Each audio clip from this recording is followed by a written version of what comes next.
I was freelancing at that time. I was doing photography and videography, and it reached a point where I wasn't able to hold the camera properly and I wasn't able to step out of the house. So it really hindered my ability to do the things that I like.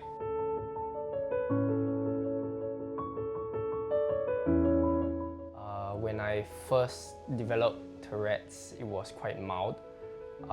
But unfortunately, when I reached the age of 16, it got a lot worse. Over the years, I seeked numerous forms of treatment, from the conventional medication to alternative treatment.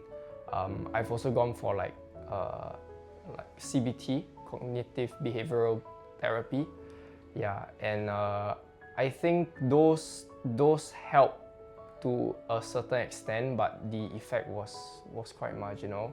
I applied for university and I really wanted to further my studies, but I knew that in a stressful environment, it wouldn't be feasible for me to sit through exams or lectures even with my current state. Tourette's is a neurodevelopmental problem.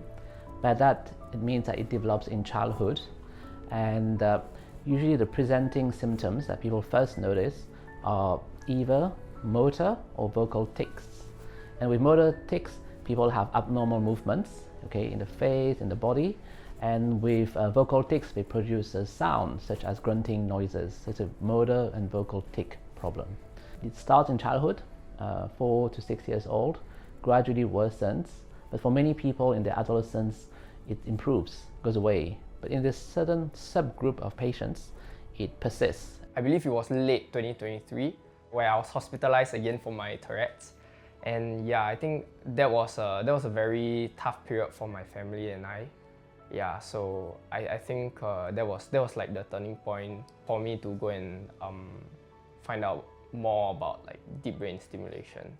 So deep brain stimulation, or DBS, is a surgical procedure. It involves implantation of a battery in the body, and the battery is connected to 2 wires, and the wires are then implanted in the brain. So essentially, it's a pacemaker for the brain.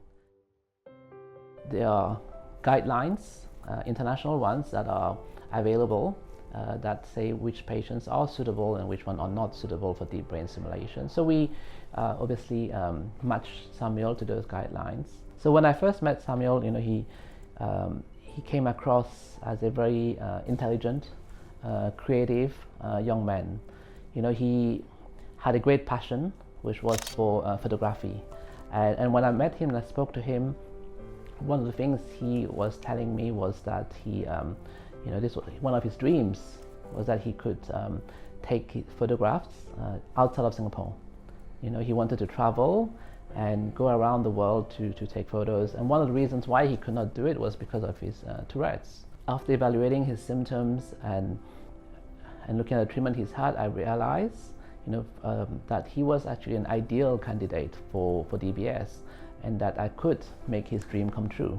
Yeah, I was really eager for this surgery. Yeah, I'm very thankful to Dr. Con and his team. Yeah, and I think Dr. Con was there with me every step of the way. So I think there's something very important I want to point out about the cause of Tourette's syndrome. The Tourette's syndrome is a neurodevelopmental problem, like I mentioned earlier, meaning that it is something that occurs during the development of the brain, and we are not sure of the exact cause for it. But the important thing is that this is not the results of bad parenting or some kind of psychological problem with the child. It is really a disorder of the brain circuit, and I think this causes a lot of stigma sometimes for children and their families when Tourette's is discussed.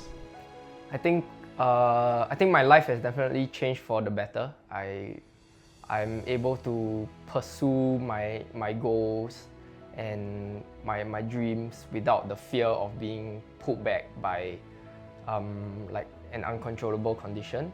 So I think after my surgery, I've shot for I've done both passion projects and paid projects.